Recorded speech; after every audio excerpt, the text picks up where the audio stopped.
वर्सी है साईं जी ॻाल्हाइण मुंहिंजे ख़्याल में सभिनी खां ॾुखियो कमु पंहिंजे कंहिं अज़ीज़ या हम ख़्याल माण्हूअ जे हवाले सां ॾाढो ॾुखियो आहे।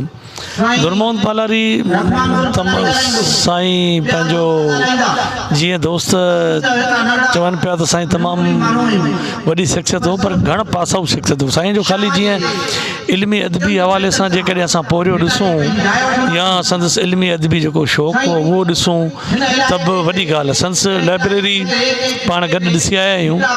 साईं ॻाल्हि पई 50,000 किताबनि जी की 50,000 त 70,000 किताब त अॼु खां मुंहिंजे ख़्याल में 10-12 साल पहिरीं साईं वटि हुया। ऐं ख़ासि करे आऊं त कोस्तान त पंहिंजी जाइ ते, पर मुल्की लाइब्रेरी में बि हिन जो शुमारु करे सघे थो। ऐं उन में मुंहिंजे ख़्याल में मुख़्तलिफ़ ॿोलियुनि जे हवाले सां, मुख़्तलिफ़ मौज़ूअनि जे हवाले सां दुनिया जा किताब जेके बि मुंहिंजे ख़्याल में साॼी धुर जा जेके असां लेफ्टिस्ट घणो करे चऊं था, उन्हनि जो जिते बि को किताब उन जो लेखक जो छपियो अमेरिका ताईं किथे बि, उहो बि साईं ज़रूरत कयो। साईं इल्मु दोस्त माण्हू हो। ऐं उन सां गॾोगॾु ॿी जेका ॻाल्हि ख़ासि करे असांजे हिन तर में लाज़मी असांजो जेको ही तर कोस्तान जो आहे, इहो तालीम जे हवाले सां ईअं सम्झ त हिकिड़ो सुञो पासो आहे। इन पासे असां माण्हुनि जो ध्यानु कोन्हे।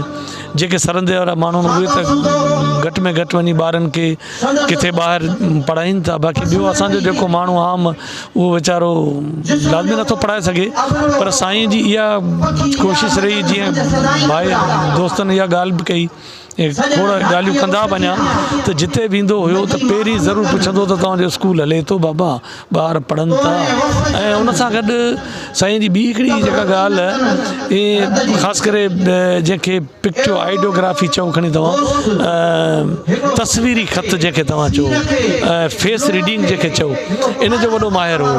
माण्हूअ जे तासरातनि मां सम्झी वञणु त हीउ बुखियो आहे, हीउ उञो आहे, हिन खे कंहिं शइ जी ज़रूरत आहे, हीउ ॾुखोयल आहे, त हुन खां का बि अंदरि जी ॻाल्हि माण्हू लिकाए न सघंदो। ऐं पंहिंजी ॻाल्हि थो करियां, जॾहिं मां मिलियुसि त इलाही अहिड़ियूं ॻाल्हियूं जेके माण्हू सभु के माण्हू सां नथो सले सघे, सभु के माण्हू सां नथो ओरे सघे, पर हू चवंदो त तुंहिंजो मोह वेठो ॿुधाए मसइलो छा आहे, कहिड़ी ॻाल्हि आहे। इलाही अहिड़ियूं ज़ाती मसइला बि हूंदा जेके मूं हुन सां ज़रूरु ओरिया हूंदा। त तमामु वॾी शख़्सियत हो, तमामु घण पासाऊ शख़्सियत हो, तमामु वॾो पढ़ियल ॻियल माण्हू हो।